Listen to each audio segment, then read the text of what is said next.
हम माननीय हैं, फूलों का बिस्तर हमारा स्वागत करने के लिए तैयार है, लेकिन हम कांटों की राह चल रहे हैं। आज प्रत्येक दिन दर्जनों ठेकेदारों का फोन आता है, बैठेंगे धानिक और मानवीय चेहरा था प्रशासन का।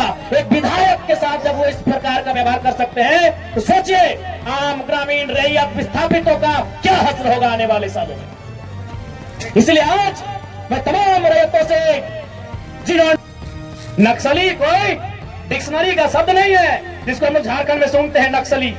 एक बंगाल का गांव है, उसका नाम है नक्सलबाड़ी। उसी गांव में घटना घटी थी।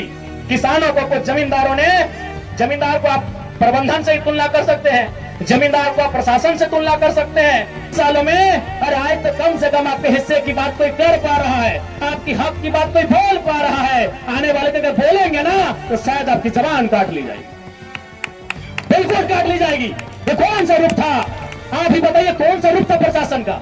क्या मालूम कि जिस जमीन को हमारे बाप दादा ने 1970 में दिया है, हमारे बाबूजी मर गए, लेकिन आप भी जवान बेटा बुढ़ापे की ओर चला गया है, लेकिन इंसाफ नहीं मिल पाया। ऐसा टीम बनाकर आई थी जैसे मानो वो रैयतों से नहीं बल्कि किसी आतंकवादियों से मुकाबला करने आए हैं। क्या हाल होगा आपको सोच के देखिए। एक विधायक है हम, ठीक है, हमारे समर्थकों ने गलत किया था, सही किया था, वो अलग विषय है, लेकिन प्रशासन का ये रूप, ये कौन सा संवैधानिक तरीका है भाई? एक महज मामूली क्वार्टर का विषय था। ऐसे ऐसे क्वार्टर धनबाद बोकारो में गिनेंगे तो शायद 1 लाख के आसपास होगा, 1 लाख आसपास होगा। एक मामूली क्वार्टर के लिए जो प्रशासन ने अपना एक घृणित चेहरा दिखाया, बिल्कुल ये घृणित चेहरा था प्रशासन का, ये नफरती चेहरा था प्रशासन का, ये असंवैधानिक और अमानवीय चेहरा था प्रशासन का। एक विधायक के साथ जब वो इस प्रकार का व्यवहार कर सकते हैं, तो सोचिए आम ग्रामीण रैयत विस्थापितों का क्या हश्र होगा आने वाले सालों में। इसलिए आज मैं तमाम रैयतों से, जिन्होंने किसी परियोजना में, किसी कल कारखाने में कि डीवीसी की परियोजना हो या सीसीएल पीसीसीएल की परियोजना हो, जिन्होंने अपनी जमीन देने का काम किया है, आज उन्हें एक मंच में आने की आवश्यकता है। मैं आपसे यह आह्वान करने आया हूं।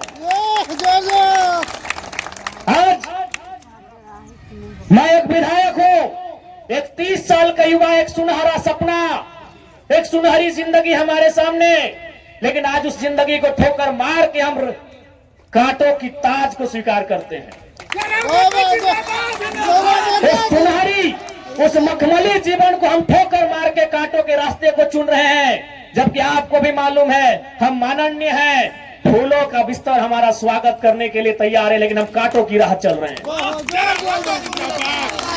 आज प्रत्येक दिन दर्जनों ठेकेदारों का फोन आता है, बैठेंगे विधायक जी, दर्जनों वीआईपी लोगों का फोन आता है, 2 मिनट बैठिए विधायक जी, और आपको भी मालूम है उनके साथ बैठेंगे तो क्या डील होगा, आपको भी मालूम है।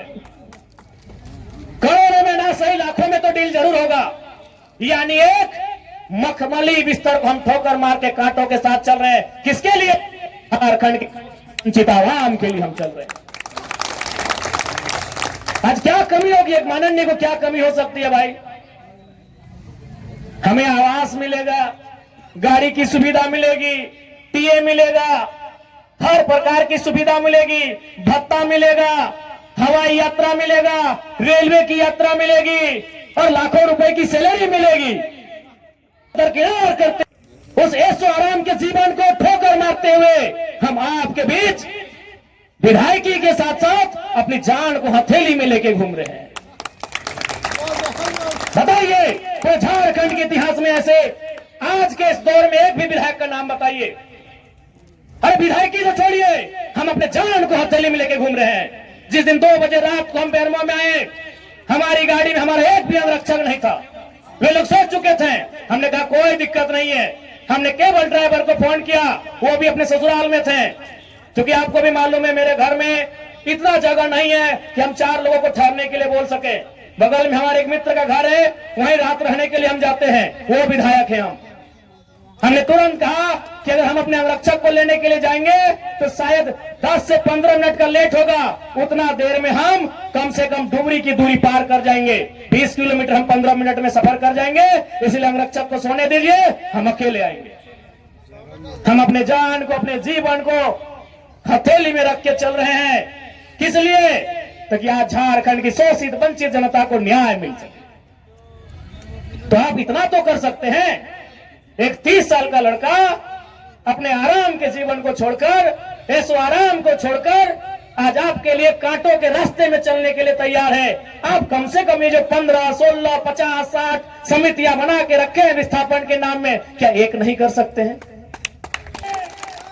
आप जिस दिन एक करेंगे, इनको यहां से उखाड़ के फेंक देंगे। अब कीजिए। आज बीएसएल में भी हम जाते हैं, वहां 52 समितियां हैं। विस्थापन मोर्चा, विस्थापन क्रांतिकारी मोर्चा, विस्थापन उलगुलान मोर्चा, तो विस्थापन इनकलाब मोर्चा, 52 से 50 समितियां हैं। आप अपने आप को एक कीजिए। आज अपने निजी स्वार्थ का त्याग कीजिए। आज अपने मन के मतभेद को त्याग कीजिए, क्योंकि आज अगर नहीं संभले तो याद रखिएगा, आने वाले 20 सालों में, अरे आज तो कम से कम आपके हिस्से की बात कोई कर पा रहा है, आपकी हक की बात कोई बोल पा रहा है। आने वाले दिन अगर बोलेंगे ना, तो शायद आपकी जबान काट ली जाएगी, बिल्कुल काट ली जाएगी। ये कौन सा रूप था? आप ही बताइए, कौन सा रूप था प्रशासन का? देखा था ना आपने? अरे पुलिस तो छोड़िए, पानी बरसाने वाली गाड़ी थी, आंसू गोला छोड़ने वाली गाड़ी थी, रबर गोली छोड़ने वाली गाड़ी थी, अग्निशमक की गाड़ियां थी, जैसे मानो किसी आतंकवादी से लड़ाई में आए हैं। इतने बेशरम, इतने निर्लज्ज हो चुकी है आज यहां सिस्टम। आज हो सके आज भी मेरी बातों को कुछ लोग तोड़ मोड़ के प्रस्तुत करेंगे कि विधायक के बोल सुनिए। अरे उनको नहीं मालूम है विस्थापन का दर्द क्या होता है। अगर वे विस्थापन को अध्ययन कर लेते तो शायद ये बोली बोलने का अवसर नहीं देखते। इसलिए आज मैं आपको स्पष्ट कहना चाहूंगा, और मैंने विधायक बनने से पहले ही कहा था, मैंने सांसद के चुनाव लड़ने से पहले ही कहा था कि आज जो हाल मैं देखता हूं पूरे झारखंड का, आज जो मैं अफसरशाही का व्यवहार देखता हूं, आज जो मैं प्रबंधन की मनमानी देखता हूं, मैंने बहुत दुखी होकर कहा था कि मैं पीएचडी का स्कॉलर हूं, लेकिन मैं शायद इस बात को आप लोग मेरा गलत कहें, लेकिन मैं कह रहा हूं कि कोयला अंचल में रहने वाले लोग, जो विस्थापित लोग हैं, वो हम दो, हमारे दो नहीं, 2 बच्चों को एक्स्ट्रा जन्म दीजिए और उनको केवल और केवल विद्रोह की भावना के साथ तैयार कीजिए कि आपको बदला लेना है।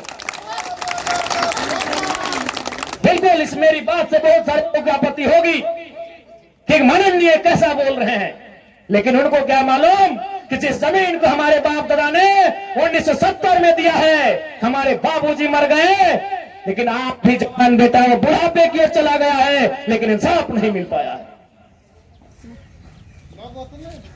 और ये तो गनीमत है।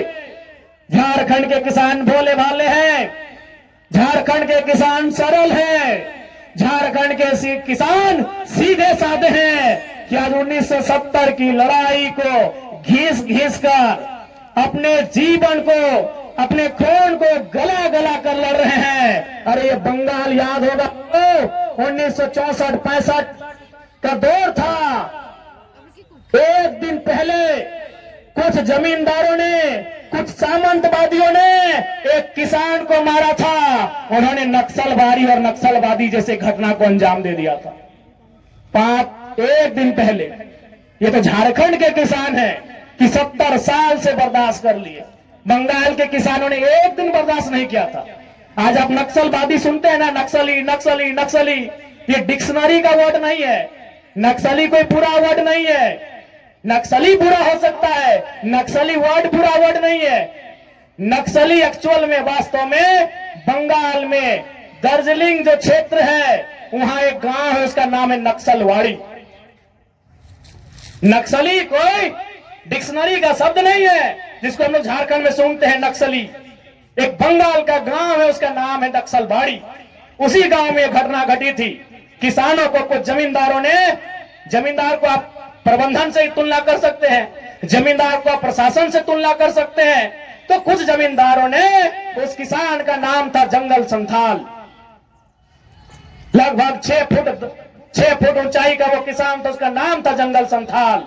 उस किसान के कुछ साथियों को लाठी डंडे से पीटने का काम किया था। बदले में एक ऐसा क्रांति आती है, उसे आप नेगेटिव कहिए पॉजिटिव कहिए वो विषय नहीं है, कि आज उसे नक्सलवाद, नक्सली और नक्सलवादी का नाम दिया गया। वे किसानों की घटना थी। और उसकी तुलना में तो झारखंड के लोग सीधे साधे भोले भाले लोग हैं। आज 70 साल से पिस रहे हैं, आज 70 साल से घिस रहे हैं। आज कई पीढ़ियां बर्बाद हो गई। आंखों के सामने बूढ़ी माँ इलाज के अभाव में तड़प तड़प के मर गई। आंखों के सामने जवान बेटा बेरोजगारी से तंग आकर खुदकुशी कर लिया। आंखों के सामने इतनी घटनाएं घट गई। आंखों के सामने इतनी घटना घटने के बाद भी आज झारखंड बर्दाश्त कर रहा है। ये बंगाल होता तो आज नक्सलबाड़ी जैसी कई घटनाओं को अंजाम दे चुका होता। फिर भी